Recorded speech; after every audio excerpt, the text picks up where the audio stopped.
에브라임과 유다 지파의 문제는 작은 것에서 실패하고 있다는 것이었습니다. 하나님께서는 우리에게 작은 것에 충성하는 자에게 큰 것을 맡기신다고 하셨습니다. 작은 것의 실패는 좀 같고 보이지 않게 아주 작은 부분에서 썩어가는 것으로 시작이 됩니다. 좀을 무시하고 썩는 것을 방지하거나 해결하지 않으면 전체가 망가지게 되어집니다. 여러분은 여리고성의 전투의 승리를 아시지 않습니까? 이스라엘이 가나안 땅을 들어갈 때 첫 번째로 맞이한 가장 강력한 성이 여리고성이었습니다. 실제 제가 여리고성을 갔을 때 그 여리고성은 제 눈으로 확인한 결과 여리고성의 성벽 위가 우리 교회 정도의 폭입니다.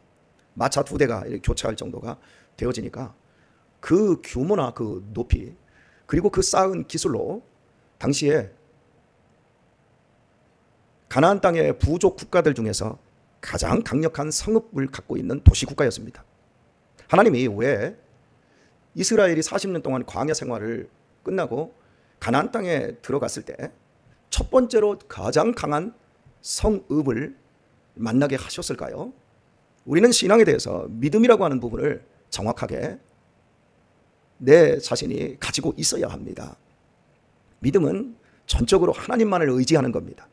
전적으로 하나님을 구하는 겁니다. 첫 번째 성 여리고성을 가장 강력한 성을 만나게 하셨을 뿐만 아니라 저 성을 내가 너희에게 주겠다고 말씀을 해요. 그리고 하나님의 말씀대로 순종하라. 그 순종은 하루에 한 바퀴씩 6일 동안 성을 한번 도는 겁니다. 그것도 새벽 시간에 한번 딱 돌고 마는 거죠. 그리고 마지막 날에는 7바퀴를 도는 겁니다. 그리고 일제히 소리를 지르면 무너진다라는 거죠. 이스라엘 백성들은 모세 이후에 나타난 그 여호수아를 중심으로 해서 그 큰 말씀에, 그 큰 명령에, 그 큰 성을 함락시키는 그 일에 전적으로 순종하고 여리고성을 자기들의 소유로 갖게 되어지지 않습니까? 그런데 그 다음에 만난 성이 어떤 성이지요? 아시지요? 아이성이지요. 큰 성에 비하여 아이성은 정말 아이예요. 그래서 이건 누가 봐도 이스라엘 백성들이 힘을 다 거기에 쏟을 필요가 없다. 여리고성은 우리 이스라엘 민족 전체의 향방이 갈리는 정말 엄청나게 중요한 싸움이었지만 아이성은 표현하겠습니다. 에게게 저까지 거? 야, 한 3,000명만 올라갔다가 내려와. 지금 이스라엘 백성들의 숫자가 200만 명이에요. 3만 명도 아니고 30만 명이 올라가는 것도 아니고 3,000명이 올라가 싸움의 대상이 안 된다는 거죠. 그냥 가가지고 한번 싹 밟아버리고 소리 한번 버럭 지르면 문이 활짝 열리고 모두 항복할 그런 작은 성입니다. 그런 성에 이스라엘 백성들은 3,000명이 올라갔다가 도리어 성문을 열고 아이성 사람들이 나와서 이스라엘 백성들을 죽이기 시작합니다. 그래서 한 30여 명 죽임을 당하고 쫓겨 내려옵니다. 그 밤에 대성통곡하며 이스라엘 백성들이 웁니다. 여러분, 작은 것에 좀처럼 실패했어요. 작은 것에 썩어버렸어요. 왜 그렇지요? 하나님이 주신 엄청난 축복, 여리고성을 경험을 했거든요. 하나님이 그 큰 일도 해주셨다면 이까지 것, 이 작은 것, 우리가 3,000명이 올라가도 충분히 이길 수 있는 이런 전쟁에서야 이런 교만이 좀으로 올라버린 거예요. 우리 성도님들에게 제가 이 시간에 이렇게 축복하기 원합니다. 여리고성과 같은 엄청난 성들이 무너지고 홍해바다가 갈라지는 그 크기만큼의 하나님의 축복의 경험들을 많이 경험할 수 있기를 예수님의 이름으로 축원합니다. 이런 경험들이 우리에게는 필요합니다. 그런데 다시 한번 여러분을 축복하며 말씀드립니다. 부활을 경험하고 성령의 능력을 경험하고 성령의 은사, 하늘에 속한 신령한 은사를 경험했다고 작은 일에서 내가 무너지지 않을 것이라는 착각을 버리셔야 합니다. 내가 경험하고 있는 신앙의 엄청난 경험들과 이 교회에서 하나님 앞에 충성하고 봉사하는 삶의 아름다운 축적이 쌓여간다고 여러분이 믿음 안에서 인격적으로 최후 승리를 쉽게 얻을 수 있다고 절대 착각하지 마십시오. 작은 것에서 무너집니다. 관건은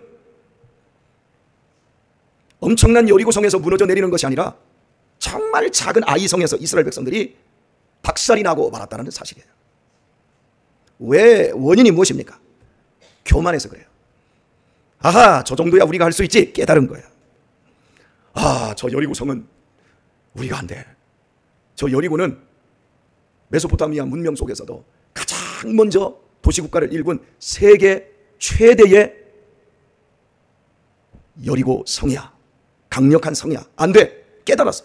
깨달아서 하나님만을 철저하게 의지하는 믿음으로 나갔지만 저 정도는 뭐 우리 실력으로도 뭐 기도 안 해도 하나님께 묻지 않아도 충분히 할 수 있어. 그래서 실제로 하나님께 묻지를 않아요. 그리고 자기들 멋대로, 자기들 판단대로 3,000명 올라가서 박살이 나는 겁니다. 모든 일에 겸손해야 합니다. 교만은 회망의 선봉이요 거만하면 넘어짐의 앞잡이라 말씀하잖아요. 겸손할 수 있기를 축복합니다. 아멘 하셨는데 겸손은 아멘 한다고 해서 겸손해지는 게 아니에요. 따라서 합시다. 겸손은 죽기보다 힘들다. 우리의 마음이 그렇습니다. 인간은 자기의 결심으로 겸손이 되어지는 게 아니에요. 이 교회 안에서 가끔씩 믿음 생활 참 열심히 했던 분들 가운데 실족을 하고 또 예배 생활이나 또 기도 생활을 옛날보다 못 하시는 분들이 계세요. 그리고 아주 종종 목사님 부끄러워서 제가 교회를 못 나가겠습니다. 이렇게 말씀하시고 실제 교회를 못 나오시는 분들이 계세요. 또 이렇게 말씀하는 분들이 계세요. 목사님, 제가 얼마나 성탄 장로교회를 사랑하는 줄 아십니까? 제가 목사님을 얼마나 존경하는 줄 아십니까? 거기까지는 좋아. 그런데 말입니다. 지금은 어쩌고 저쩌고 핑계를 대면서 정내미가 떨어졌다고, 그리고 목사님에 대해서도 실망을 많이 했다고 이렇게 말씀하시는 분들이 계세요. 여러분, 따라서 합시다. 교만해서 그래요. 하나님께서 나에게 어마어마한 복을 주셔서 10가지 100가지가 다 평안할 때는 다 하나님의 은혜지요. 다 목사님을 통해서 내가 복을 이렇게 받았지요. 감사하죠. 감사하죠. 그러다가 인생에 있어서 브레이크가 하나 걸리든지 가시가 하나 찔립니다. 그러면 그까짓 거 하나를 못 참아요. 그러면서 옛날에 내가 그렇게 교회를 위해서 충성하고 내가 그렇게 목사님을 도왔고 이러면서 이제는 부끄러워서 교회를 못 나가겠어요. 교만해서 그런 거예요. 가시는 하나님이 우리를 겸손하게 하시기 위해서 주시는 거예요. 자식 때문에 부끄럽습니까? 나 겸손하게 하시려고 하나님이 가시를 동원하신 거예요. 내가 경제적으로 어려움이 있습니까? 인간관계 여러 가지 막히는 게 있습니까? 그래서 부끄럽습니까? 자기 자신을 정죄하면 안 돼요. 부끄러운 건 부끄러운 거예요. 꼭 이렇게 말씀을 해요. 목사님 부끄러워서 교회를 못 나가겠어요. 뒤에서 사람들이 다 욕하잖아요. 누가 욕해? 자기 혼자 깨닫는 거지 욕한다고.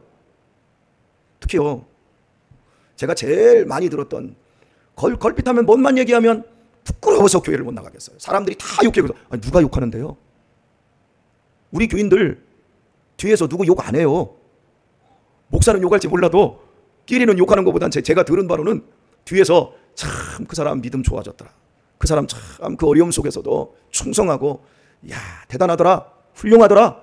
이렇게 말하는 사람들 그건 제가 봤어도 뒤에서 참 나는 그럴 바야 접시물에 코박아 죽느니 아니 어떻게 그러고도 뻔뻔하게 교회 나와? 그런 말을 저는 지금까지 제가 들어본 적이 없어요. 혹시 여러분은 들어보셨나요? 그런데 뒤에서 사람들이 욕한대. 왜 그런 말을 할까요? 자기가 그러니까. 여러분, 깨닫는데 헛되이 깨닫는 거예요. 그리스도 예수 안에 우리는 정죄함이 없어야 합니다. 왜냐하면 예수님의 십자가의 능력이 우리를 그 정죄에서 해방하였기 때문입니다. 그러므로 내가 100가지 1000가지 복을 누리다가 한두 가지 어려움이 있고 그것이 부끄러움으로 내가 깨달아진다 할지라도 내 자신을 정죄하고 다른 사람을 정죄하면 그건 무너지고 있는 거예요. 있는 그대로 그냥 받아들이되 정죄하지 말고 나를 반성하고 회개하고 나를 더 좋게 만드는 대로 나아가야 합니다. 예수님이 우리에게 비판하라 그랬어요? 비판하지 말라 그랬어요? 비판하지 말라 그랬어요? 판단하라 그랬어요? 판단하지 말라 그랬어요? 판단하지 말라 그랬어요. 여러분, 깨닫는 것은 판단력이라고 하는 것들을 반드시 결과로 맺습니다. 어떤 일에 대해서 우리는 깨닫습니다.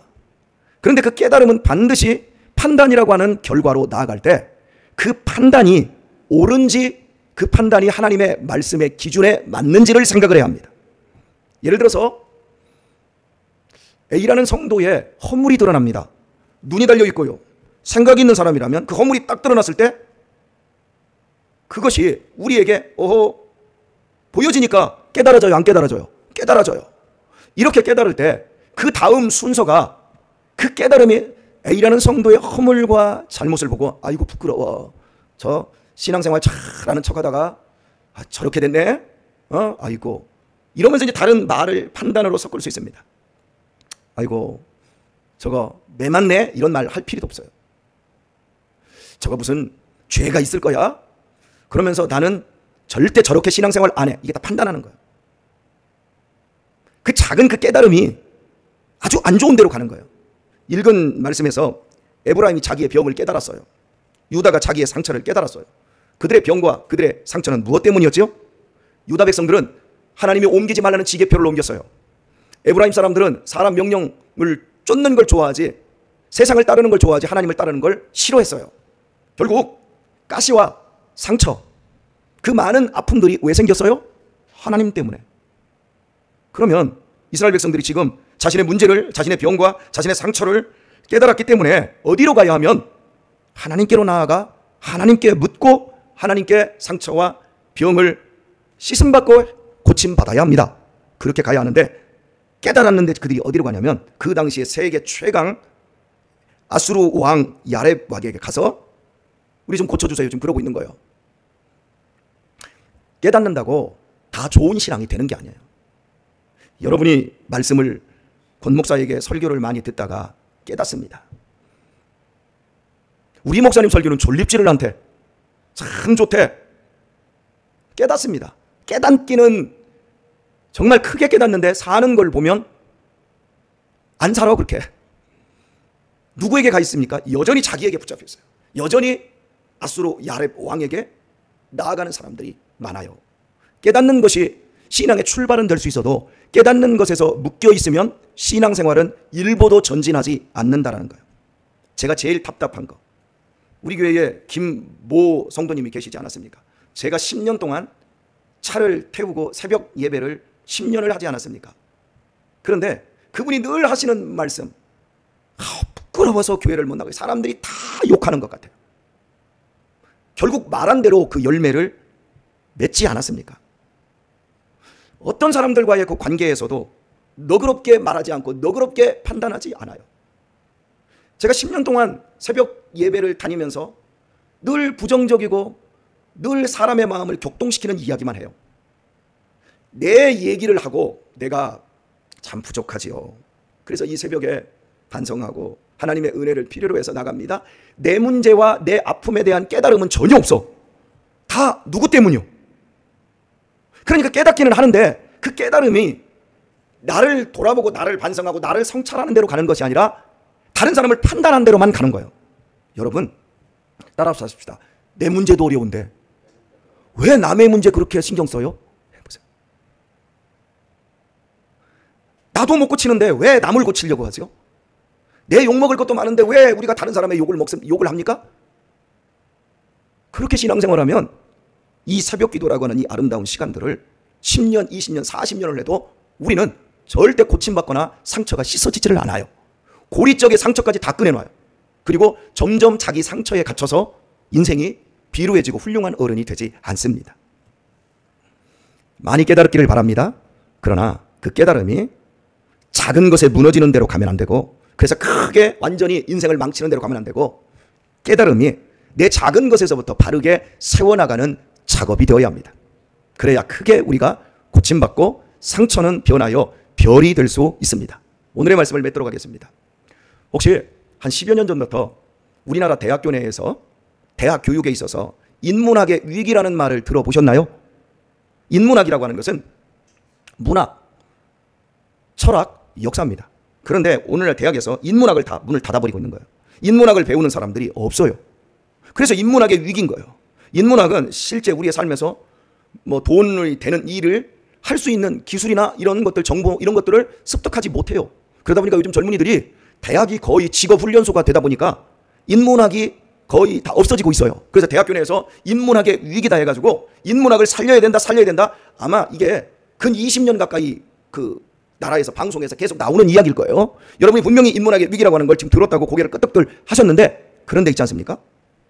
인문학이 대학교 내에서 사장되고 있는데 우리나라 유명한 기업들, CEO들, 사장들은 다 인문학에 미쳐버렸어요. 세계 최고의 돈을 움켜쥔 사람들, 워렌 버핏, 그리고 빌 게이츠, 그리고 이미 죽었지만 애플사의 스티브 잡스, 다 인문학에 미친 사람들. 나랑 소크라테스가 점심 식사 한 끼만 할 수 있다면 네 현대 문명, 내가 일군 애플사의 그 모든 기술과 모든 걸 다 주겠다. 여러분 잘 들으셔야 돼요. 인문학이 대학교 내에서는 위기인데 왜 기업인들한테는 인문학이 최고의 인기 있는 자신들의 공부가 되었을까요? 여러분, 건명원이라는 학교가 있어요. 우리나라 중고등학교, 대학교 이런 학생들 가운데 우리나라에서 가장 뛰어난 학생들을 모아서 인문학을 가르치는 세계 최고의 교수들과 우리나라의 세계 최고가 될 수 있는 그런 강사진들로 해가지고 건명원에서 애들을 가르칩니다. 여기 애들 출신들은 거의 대부분이 하버드, 그리고 미네르바 대학, 우리나라 태제대학에 다 들어갑니다. 그리고 우리나라의 위대한 그러한 그 리더들이 지금 다 되고 있습니다. 그런데 그 건명원을 만든 사람들이 누구냐면 우리나라의 최고의 기업인들이에요. 최고의 기업인들이 자기들이 이 사람을 쓰려고 인문학적으로 굉장히 머리가 돌아가는 사람들. 인문학은 당장 돈이 안 됩니다. 그런데도 왜 인문학을 공부를 시킬까요? 인문학은요, 사람의 흐름, 인간의 흐름을, 인문이라고 하는 사람이라고 그럴 문이지 않습니까? 사람의 흐름이 인문학이에요. 그러면 왜 대학교 내에서는 사람의 흐름, 철학, 역사, 심리학, 문학 이런 것들은 다 문 닫고 있는데 기업인들은 이렇게 건명원까지 만들고 기업인들은 자기들끼리 위대한 철학 교수들을 불러서 자기가 직접 이런 인문학을 공부하고 있는가? 그럼 하나 질문해 봅시다. 우리 사회가 교육이 무너졌다라고 하는 문제성을 우리가 인식합니까? 깨닫습니까? 안 깨닫습니까? 깨닫지요. 그죠? 가정이 무너졌다. 이 말을 정치인도 해요, 안 해요? 대학 교수들도 해요, 안 해요? 다 해요. 정치가 무너졌습니다. 우리 사회가 지금 위기입니다. 더 이상 이제 대한민국은 돌파구가 없습니다. 대한민국도 이제 소망이 없습니다. 그런 얘기를 신문도 얘기하고 교수들도 얘기하고 정치인들도 다 얘기합니다. 그런데 아무도 자신을 안 바꿔요. 다 깨달았어요. 아, 우리 시대는 이런 위기다. 큰일 났다. 이제는 대한민국은 동방 예의지국이 아니라 동방 깡패지국이 되어서 자식들이 부모를 죽이고 있고 자식들이 부모를 다 버리고 있고 우리의 자녀들은 지금 마약이 어마어마하게 늘어나고 있고 지금 청소년들이 우리나라의 청소년들의 12.7세의 첫 번째 성경험을 합니다. 지금 우리나라 개판입니다, 여러분. 우리나라에서 여러분 지금 그 뭐 사창가 여기 평택도 없어지고 수원도 없어지고 왕십리도 뭐 청량리 588도 없어지고 영등포도 다 없어졌잖아요. 그런데 우리 주변에 애들이 성매매를 인터넷으로 그냥 거기 사이트에 딱 들어가기만 하면 10분도 안 돼서 50대 60대 남자들이 사진을 보내면서 야 만나자. 애들이 그렇게 돈을 법니다. 우리나라 지금 다 무너져 있어요. 근데 지금 이렇게 음란하고 무너진 걸 목사만 알고 있는 게 아니라 대학 교수들도 알고 있고 기업인들도 알고 있고 신문 기자도 알고 있고 그리고 우리나라 공무원들 정치인들 다 알고 있어요. 그런데 왜 그들은 인문학을 살리지 않을까요? 왜 기업인들만 할까요? 그 이유는 간단합니다. 기업인들은 빨리빨리 결정해야 돼요. 왜? 기업인들은 장사치들이에요. 그들은 사람의 흐름을 파악하고 빠르게 대처해야만 돈을 벌 수가 있는 거예요. 그런데 공무원들은 깨달아도 돈이 나와 안 나와? 당장 고쳐도 돈이 나와 안 나와? 아니, 문제가 지금 되어져도 그 문제를 내가 지금 안 고쳐도 월급이 나와 안 나와요? 월급이 나와. 대학 교수들 문제 파악 제일 먼저 해. 뭐가 문제다라는 걸 정말 알아요. 모든 그 시대의 정책이라든지 방향은요, 대학 교수들이요 논문을 쓰고 학술지에 올릴 때 그때 그게 정치화가 되는 거예요. 그러니까 대학 교수들이 제일 먼저 알아요. 우리 지금 이 시대의 위기를 제일 먼저 알고 아, 인문학이 필요해 알지만 대학 교수들 돈이 나와요, 안 나와요? 대학 교수들 돈이 나오냐고, 월급이 안 나오냐고, 안 나오냐고. 개혁을 해도 돈이 나오고 개혁을 안 해도 월급이 나와요. 대통령, 국회의원들 문제라는 걸 알아도 그 문제를 고치지 않아도 월급이 나와요, 안 나와요? 월급이 나와요. 그러니까 그들은 움직일 필요가 없는 거예요. 하지만 삼성이라든지 현대라든지 이런 세계 글로벌 기업들은 세계가 격변할 때 자기들은 죽기 살기로 제일 먼저 결정을 해야 자기들이 돈을 벌든지 망하든지 둘 중 하나가 결정이 되니까 바르게 결정하기 위해서는 인문학적 소양을 가진 사람, 내가 그 사람이 되어야 되고 내가 키워낸 사람들이 바로 그런 머리를 가져야만 할 수 있는 거예요. 그러니까 우리 사회에서 대학교에서 인문학이 위기라고 하는데 기업인들에게는 인문학이 최고의 인기가 될 수 있는 거예요. 자, 오늘의 말씀 맺겠습니다. 제가 말씀을 맺는다고 해놓고 지금 여기로 왔는데요. 여러분, 누가 하나님을 붙잡습니까? 아, 내가 죄인이구나. 이걸 깨달은 사람이 붙잡는 게 아니라 내가 정말 죄인이고 나 이렇게 살면 죽고 나 지옥에 떨어지겠구나, 나 이러다가는 정말 우리 자식들 다 지옥의 불쏘시개로밖에 쓰임받지 못하도록 내가 저주의 씨앗이 되겠구나 라고 하는 걸 처절하게 온몸으로 깨닫고 땅바닥에 둥글고 눈물 콧물 흘리면서 내 자신의 비극적인 실체를 깨달은 사람만이 진짜 겸손해질 수 있는 겁니다. 누가 전도합니까? 목사님들 가운데 누가 전도합니까? 개척교회 목사들, 당장 먹고 사는 게 포도청이 된 그런 목사들만 서정리에 나가서 전도합니다. 전도 안 해도 사례비 나오는 분들은 어디에 있냐면 낮 시간에 실내 골프 연습장에서 골프 치고 있습니다. 다는 아니지만. 깨닫는다고 신앙이라고 절대 생각하지 마세요. 오늘은 8.15 광복이고 엄장로님 출근 안 하시기 때문에 제가 오늘 설교를 부흥회식으로 좀 길게 했습니다. 여러분, 우리 교회 오셔서 신앙생활 하시는 분들 깨닫고 목사님 설교 좋습니다, 잠도 안 오고 좋습니다, 그러고 끝나지 마세요. 그러면 여러분 교만해집니다. 내 마음의 흐름을 보세요. 나도 모르게 부끄럽다는 이번이 우리 부끄러운 존재 맞아요. 남들이 나를 욕하는 이번이 사탄은 나를 욕해도 하나님은 나 욕하지 않아요. 믿습니까? 문제를 깨달았으면 그 문제 앞에서 내가 제일 먼저 몸을 움직이는 사람이 되어야 합니다. 기업인들이 제일 먼저 몸을 움직여서 인문학을 자신들의 문제 해결의 열쇠로 찾는 것처럼 오늘 우리들이 이 교회에 문제가 있고 어려움들이 있다는 걸 캐치를 딱 하면 여러분이 어떻게 하셔야 되냐면, 하나님, 이 문제를 내가 해결할 수 있도록 나를 통해서 은혜를 부어 주옵소서. 여러분, 이렇게 깨닫는 바 신앙은 판단으로만 가는 게 아니라 나에게 접목시킬 때 하나님의 은혜는 면면이 흘러서 내 삶과 내 가정의 삶과 이 교회의 삶과 크게는 이 나라의 삶을 바꿔내는 혁신의 역할로 여러분의 상처를 하나님은 씻어주실 것이고 여러분의 인생에 난 병들은 하나님이 깨끗하게 치료하여 주실 것입니다. 이렇게 진짜 백의 신앙으로 아름답게 나아가고 열매 맺는 우리 귀한 성도님들 다 되시기를 예수님의 이름으로 축원합니다.